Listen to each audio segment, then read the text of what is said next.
तो आज हम बात करने वाले हैं शार्लेट पॉकिंस गिलमैन की एक बहुत ही असरदार कहानी की।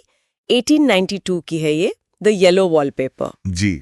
और हमारे पास जो सामग्री है वो एक लेख से है जिसका नाम है पीला वॉलपेपर, नारीवादी संघर्ष और मानसिक स्वास्थ्य। हाँ, तो हमारा मकसद है इसकी परतों को खोलना, मारिए कैसे नारीवाद, मानसिक स्वास्थ्य और 19वीं सदी में महिलाओं पर जो बंदिशें थीं, बिल्कुल खासकर शादी और उस जमाने की मेडिकल सोच के दायरे में। सही कहा।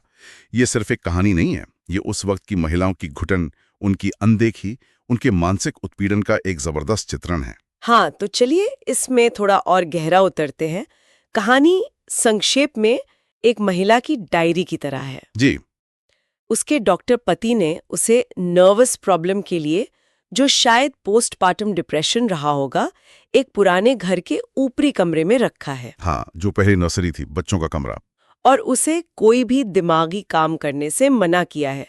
लिखना मना, सोचना मना। हाँ, और ये जो इलाज था जिसे रेस्ट क्योर कहते थे, और जो उस समय डॉक्टर वियर मिशेल सच में इस्तेमाल करते थे, वो असल में उसकी हालत सुधारने की बजाय बिगाड़ रहा था। अच्छा। जी। इस इलाज में मतलब पूरी तरह आराम, कोई दिमागी मेहनत नहीं, और अक्सर ज्यादा खाना।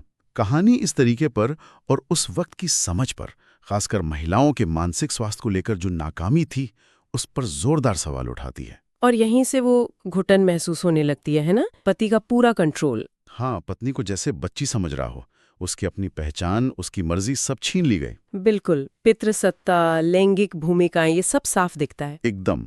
पति का नियंत्रण, पत्नी की बेबसी, और लिखने से मनाही, तो जैसे उसकी आवाज ही दबा दी गई हो। और फिर उसका ध्यान उस कमरे के अजीब पीले वॉलपेपर पर जाने लगता है। हाँ, धीरे धीरे वही उसकी दुनिया बन जाता है।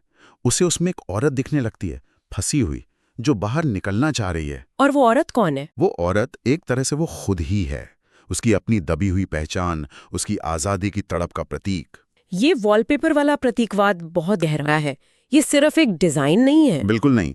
पीला वॉलपेपर वो समाज, वो शादी की घुटन भरी संरचनाएं, ऊपर से शायद ठीक लगें पर अंदर से दम घोटती हैं। और वो नर्सरी वाला कमरा, वो भी प्रतीक है। उसे बच्ची समझना, उसे कैद करना, जैसे वो अपनी देखभाल खुद कर ही नहीं सकती। कहानी का ढांचा भी, मतलब जिस तरह ये लिखी गई है डायरी के रूप में। हाँ, वो बहुत असरदार है। जैसे जैसे उसकी मानसिक हालत बिगड़ती है, भाषा भी बदलती है। तर्क संगत से उलझी हुई, जुनून से भरी, बिखरी हुई सी हो जाती है। तो पढ़ने वाला सीधे उसके दिमाग में झांक पाता है। बिल्कुल, उसके मनोवैज्ञानिक पतन को महसूस कर पाता है।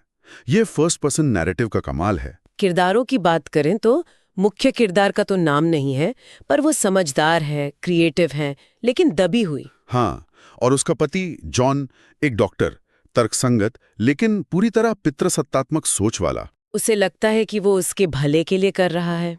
शायद उसे वाकई यही लगता हो। वो उस दौर की सोच का ही नतीजा है, पर असल में वो उसे नुकसान पहुंचा रहा है।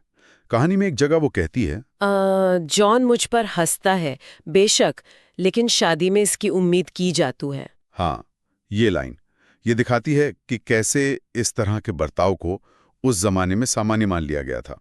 तो जॉन शायद बुरा इंसान ना हो, पर उसकी हरकतें विनाशकारी हैं।